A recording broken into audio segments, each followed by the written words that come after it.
Hello guys, welcome back to my channel. So in this video, we'll be talking about Jerome Berners cognitive development theory.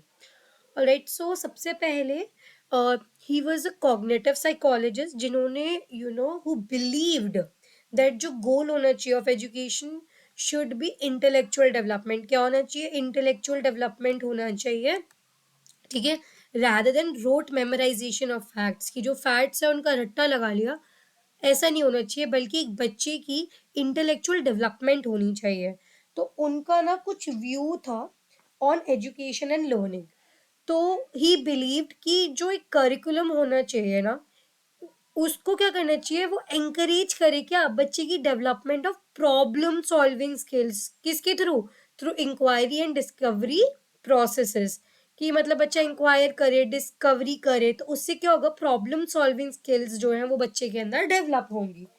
Also he also believed that जो subject matter होता है वो कैसे होना चाहिए, should be represented through the child का जो perspective है ऑफ द वर्ल्ड. ठीक है, तो वही है जो वो सब्जेक्ट्स वो पढ़े वो वही वाले होने चाहिए जो उस वक्त उस बच्चे का पर्सपेक्टिव है ऑफ द वर्ल्ड. ठीक है.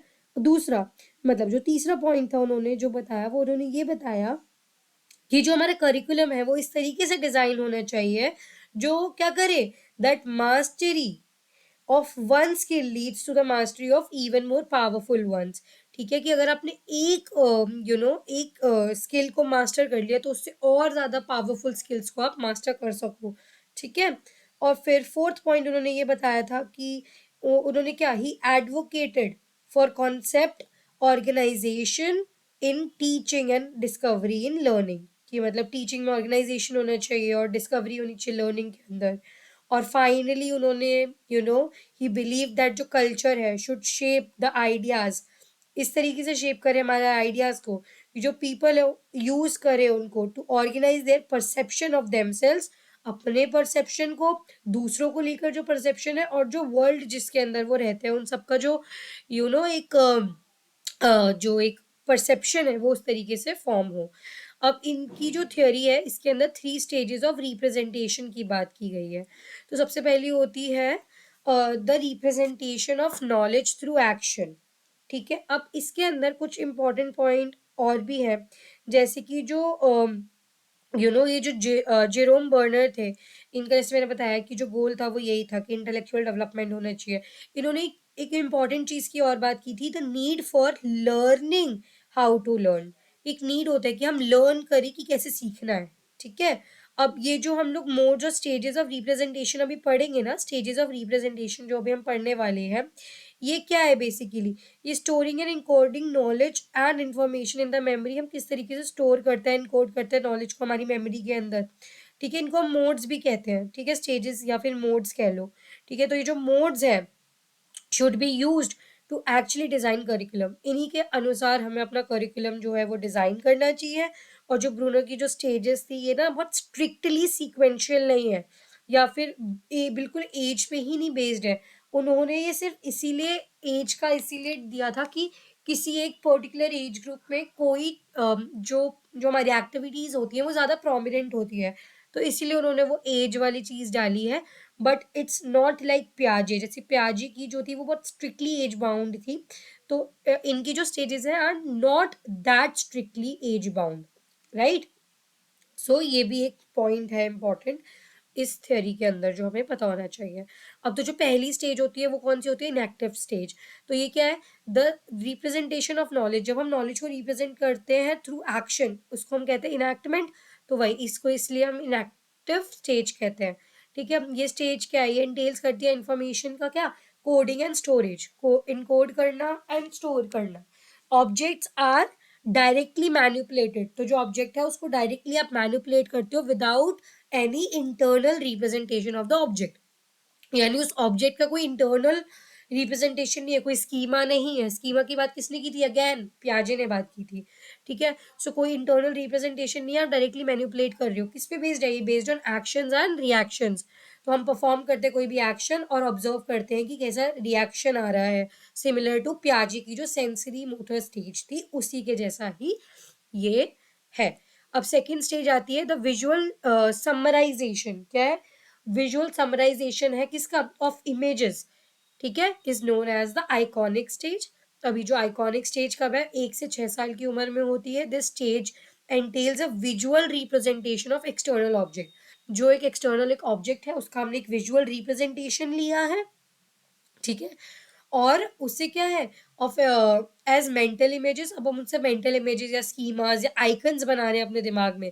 जैसे कि एग्जांपल दे रखा है कि एक बच्चा है जो वो ड्रॉ कर रहा है या थिंक कर रहा है एक ट्री के बारे में, वो क्या है, उसकी रिप्रेजेंटेटिव स्टेज की बात की गई है। वो किस तरीके से एक पेड़ को रिप्रेजेंट कर रहा है मेंटली, राइट, एक मेंटल इमेज बना रहा है, दैट इज विजुअल समराइजेशन। तो ये क्या है, आइकॉनिक स्टेज, एक आइकन है ना उसके अंदर।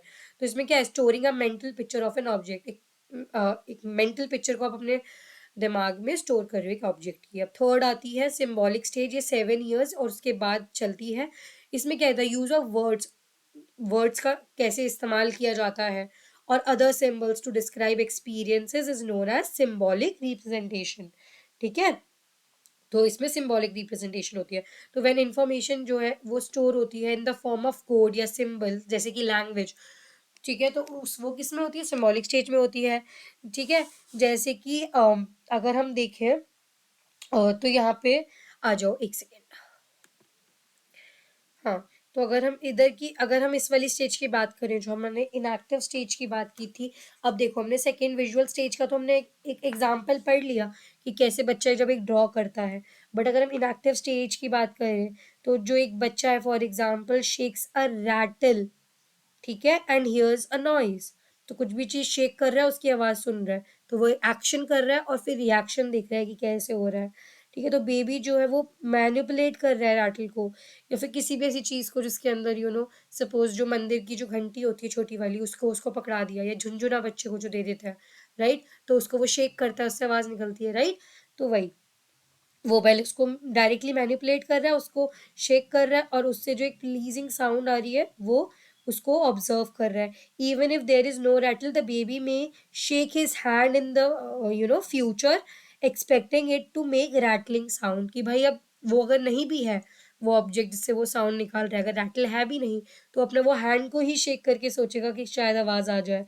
तो the baby lacks an internal representation of the rattle and thus does not understand that it requires the rattle, कि मतलब हमें रैटल की जरूरत पड़ेगी to produce the sound, right.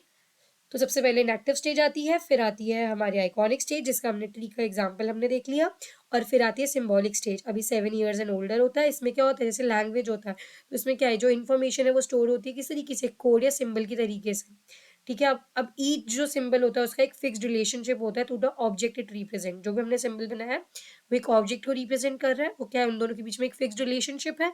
जैसे कि जो वर्ड है dog, for example, is a symbolic representation of single type of animal. अगर मैं उस बच्चे को बोलूंगी डॉग, तो वो एक सिंगल टाइप ऑफ एनिमल सोचेगा, वो डॉग की जगह अपने मेंटल इमेज में एलिफेंट नहीं सोचेगा, वो डॉग ही सोचेगा। अनलाइक मेंटल इमेजेस और memorised actions, symbols can be classified and organised, इनको क्लासिफाई एंड ऑर्गेनाइज कर सकते हैं। The majority of information is stored, इस स्टेज में सारी जो जनरली मेजोरिटी जो इन्फॉर्मेशन हमारी स्टोर होती है वो इस स्टेज में होती है, ठीक है। जैसे वर्ड्स हो गए, मैथमेटिकल सिंबल्स हो गए, या अदर सिंबल जो सिस्टम्स हो गए, वो सब। अभी जो ब्रूनर थे ये बिलीव करते थे कि जितनी भी लर्निंग होती है ये इन स्टेजेस के थ्रू होती है, जो अभी हमने पढ़ी। और Bruner also believe that direct manipulation of object should be the first step in learning, सबसे पहले वो होता है फिर शुरू होती है, ठीक है। कि किस तरीके से हम किसी भी चीज को, कॉइन्स है सपोज, उसको किस तरीके से मैनिपुलेट कर सकते हैं, ठीक है। अब उसी हिसाब से मैथ्स में भी वर्ड प्रॉब्लम जिस तरीके से आती है ना, फिर धीरे धीरे धीरे धीरे फिर हम लोग समझ जाते हैं।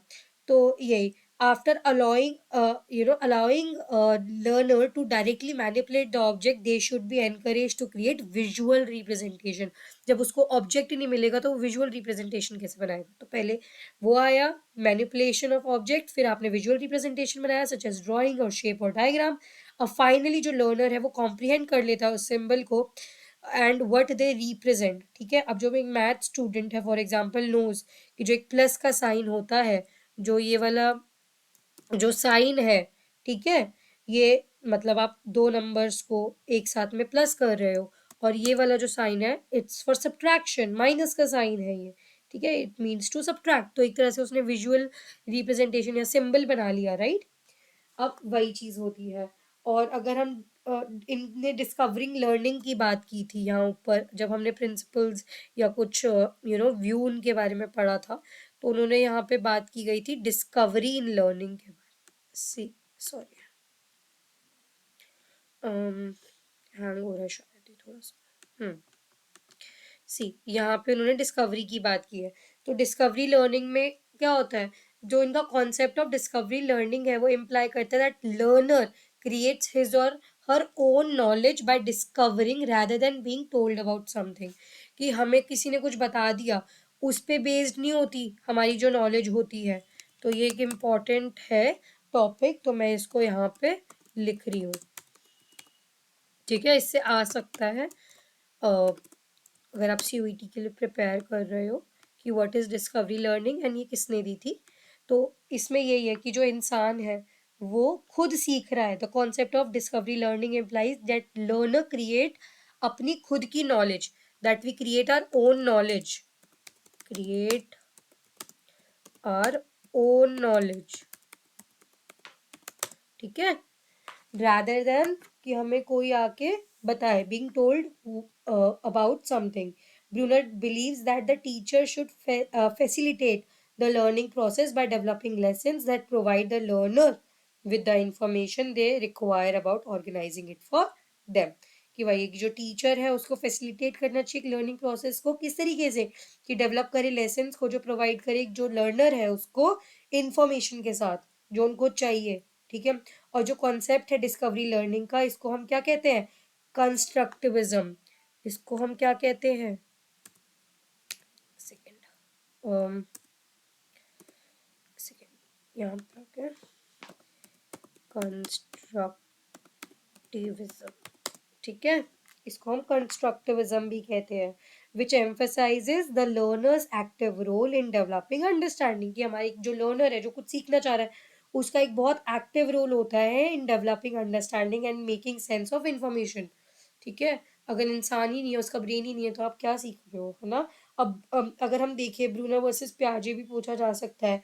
तो जो है ब्रूनर क्या थे, was not the only cognitive psychologist who had thoughts on learning. Jean पियाजे भी थे। ठीक है, जीन पियाजे and Bruner shared many beliefs about learning and they disagreed on few points. उनके कुछ डिसएग्रीमेंट भी थे। सो ब्रूनो वर्सेस पियाजे अगर हम देखें, ठीक है, तो इनके बीच में क्या डिसएग्रीमेंट्स थे अगर हम उनकी बात करें। तो सबसे पहले तो देखो ब्रूनर और पियाजे एग्री कर किस चीज पे एग्री करते थे, पहले हम वो देख लेते हैं कि child are born with the ability to learn. कि बच्चा एक सीखने की एबिलिटी के साथ बॉर्न होता है। ठीक है, उसके बाद they both believe that child are naturally inquisitive. वो बच्चा बचपन से ही एक ऐसे नहीं ब्लैंक स्लेट के साथ पैदा होता है। They also agree that child are active learners, वो एक्टिव लर्नर होते हैं, and that the use of symbols is necessary for cognitive development. कि जैसे स्कीमास की उन्होंने बात की थी और उन्होंने आइकन्स की बात की कि वो बहुत ज़्यादा इंपॉर्टेंट है। ठीक है, सिम्बल्स बहुत इंपॉर्टेंट है कॉग्निटिव डेवलपमेंट में। अब इसके अलावा इन्होंने चार 5 पॉइंट्स पे डिफर भी किए थे। कि जो ब्रूनर है वो कंसिडर करते हैं डेवलपमेंट को टू बी कॉन्टिन्यूस प्रोसेस, जबकि जो प्याजे थे उन्होंने सीरीज ऑफ स्टेजेस दी थी, राइट। तो पहला कॉन्टिन्यूस वर्सेस डिसकॉन्टिन्यूस हो गया। ठीक है, कॉन्टिन्यूस एक पॉइंट हो गया। दूसरा, Bruner also believe that language development is a cause not a result.